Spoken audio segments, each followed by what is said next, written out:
कक्षा 11, कक्षा 12, कक्षा 6 से लेके और 12 तक के जो विद्यार्थी हैं, उनके जिनके 11th के अंदर जिन्होंने ऑप्शनल में ज्योग्राफी ले रखा है, उनके लिए ये फिजिकल ज्योग्राफी का बहुत ही अच्छा और सुंदर टॉपिक है। इसमें कक्षा 6 से ही भूगोल के जो कंटेंट हैं, ज्योग्राफी के जो कंटेंट हैं, वो कक्षा 6 से ही शुरू हो जाते हैं। धीरे धीरे आप 11th में चलेंगे। 11th में आपको फिजिकल ज्योग्राफी के हैं वो 2 पार्ट पढ़ने को मिलेंगे, चाहे ह्यूमन ज्योग्राफी, फिजिकल ज्योग्राफी। ये फिजिकल ज्योग्राफी का बहुत ही सुंदर टॉपिक है। और कक्षा 11 में बहुत छोटा सा टॉपिक है, पृथ्वी का ऊष्मा बजट। आइए देखते हैं पृथ्वी का ऊष्मा बजट क्या है।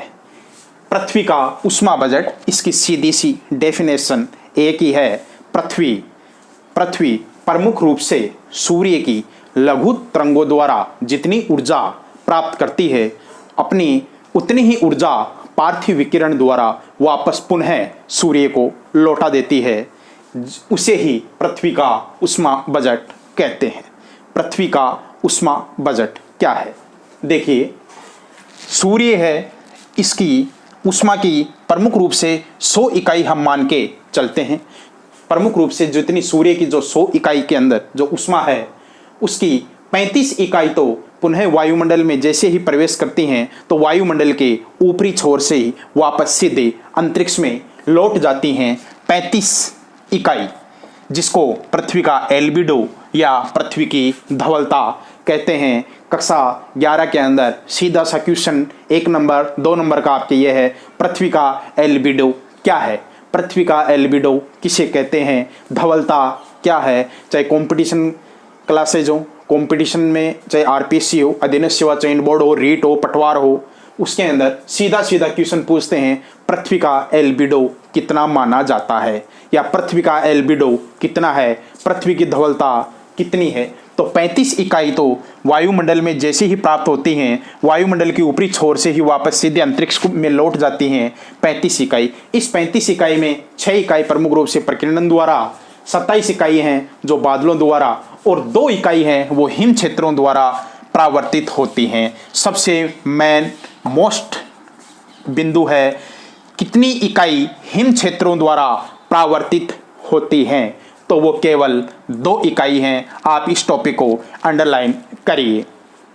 कक्षा 11 से ही आप ज्योग्राफी को अच्छे तरीके से इसको पढ़ेंगे।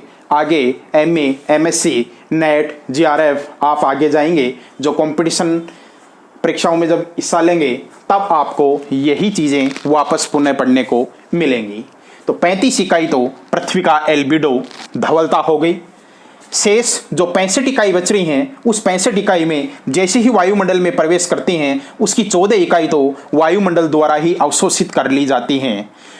ऊष्मा की 14 इकाई वायुमंडल द्वारा अवशोषित कर ली जाती हैं। शेष जो 51 जो इकाई बचती है, 51, वो प्रमुख रूप से पृथ्वी की सतह द्वारा लघु तरंगों के रूप में प्राप्त होती है, लघु विकिरणों के रूप में प्राप्त होती है। बहुत बार क्वेश्चन पूछा जाता है कि सूर्य की जो ऊर्जा है या ऊष्मा है, वो पृथ्वी किन तरंगों के रूप में प्राप्त करती है? लघु दीर्घ। तो लघु तरंगों के रूप में पृथ्वी की सतह द्वारा केवल 51 इकाई ही पहुंच पाती हैं।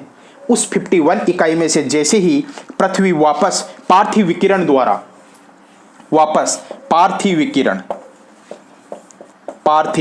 विकिरण, हम इसके साथ में अगला जो टॉपिक होगा सूर्य का तापमान, उसके अंदर हम ये डिस्कस करेंगे कि कितना प्रतिशत हिस्सा है पृथ्वी प्राप्त करती है, कितना सूर्य का प्रकाश है पृथ्वी तक कितने समय में पहुंचता है, टेम्परेचर क्या है, उसके बारे में हम अगली क्लास में डिस्कस करेंगे। तो पृथ्वी 51 इकाइयों को पुनः पार्थिव विकिरण द्वारा दीर्घ तरंगों के रूप में वापस ऊर्जा को मुक्त करती है। उसमें से 17 इकाई तो सीधे ही अंतरिक्ष में चली जाती हैं। जिसने भी ये सारणी एक बार कक्षा 11 का विद्यार्थी हो, 12 का हो, कंपटीशन होल्डर हो, या कक्षा 6 से लेकर हमारे 12 तक के सभी बच्चे इस सारणी का अवलोकन कर लें। इस सारणी को जिसने 100 इकाई को ढंग से पढ़ लिया, उसको पृथ्वी का ऊष्मा बजट दोबारा पढ़ने की आवश्यकता नहीं है।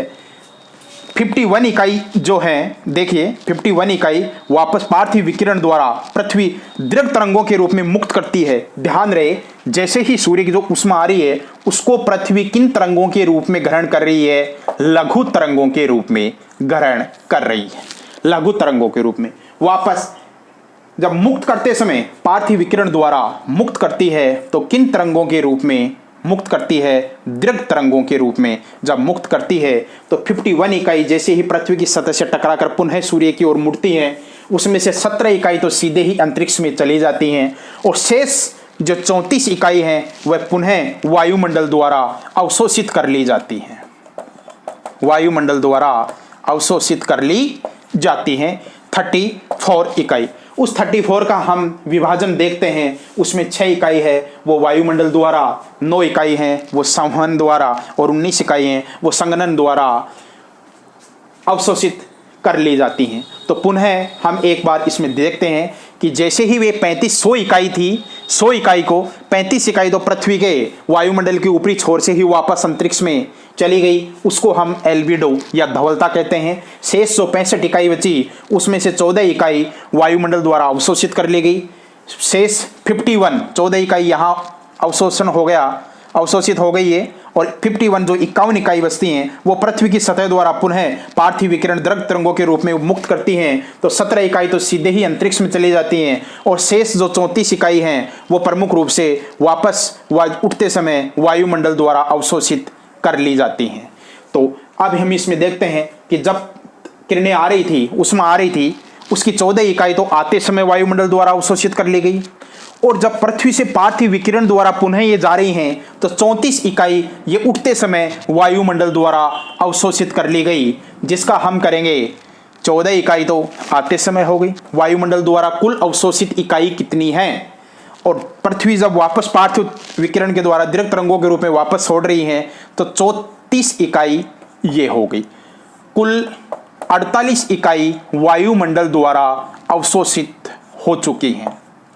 आपके यहाँ छोटा क्वेश्चन एक ये भी बनता है, वायुमंडल द्वारा अवशोषित इकाई, तो इसमें 14 इकाई तो वायुमंडल द्वारा आते समय जब पृथ्वी ग्रहण कर रही थी उसमें 14 इकाई तो वायुमंडल द्वारा आते समय ही अवशोषित हो गई थी। वापस पार्थिव विकिरण के रूप में वापस किरणें उठ रही हैं, 34 इकाई यहां उड़ रही हैं, तो 48 इकाई तो वायुमंडल द्वारा ही अवशोषित हो गई। और साथ में जब पुनः पार्थिव विकिरण द्वारा जो आई थी किरणें, उसमें 17 इकाई जो अंतरिक्ष में सीधे ही अंतरिक्ष में चली गई थी, तो ये इकाई भी वापस पृथ्वी पुनः रूप से अंतरिक्ष में वापस लौटा देती है। 48 इकाई भी इस प्रकार से 17 इकाई तो जैसे पृथ्वी पार्थिव विकिरण के रूप में वापस किरणों को दीर्घ तरंगों के रूप में मुक्त करती है तो 17 इकाई सीधे ही अंतरिक्ष में जा रही हैं। इसके साथ में जो ये 48 वायुमंडल द्वारा अवशोषित इकाई हैं ये भी प्रमुख रूप से अंतरिक्ष में चली जाती हैं। कुल मिला के ये 65 इकाई जितना वायुमंडल पृथ्वी जितनी 65 इकाई में सूर्य की ऊष्मा प्राप्त कर रही है उतनी ही 65 इकाई वापस पुनः सूर्य को मुक्त कर देती है। यही पृथ्वी का ऊष्मा बजट है। इसमें आपके 2 नंबर 4 नंबर का एक डिस्क्रिप्शन वर्णनात्मक क्वेश्चन बनता है।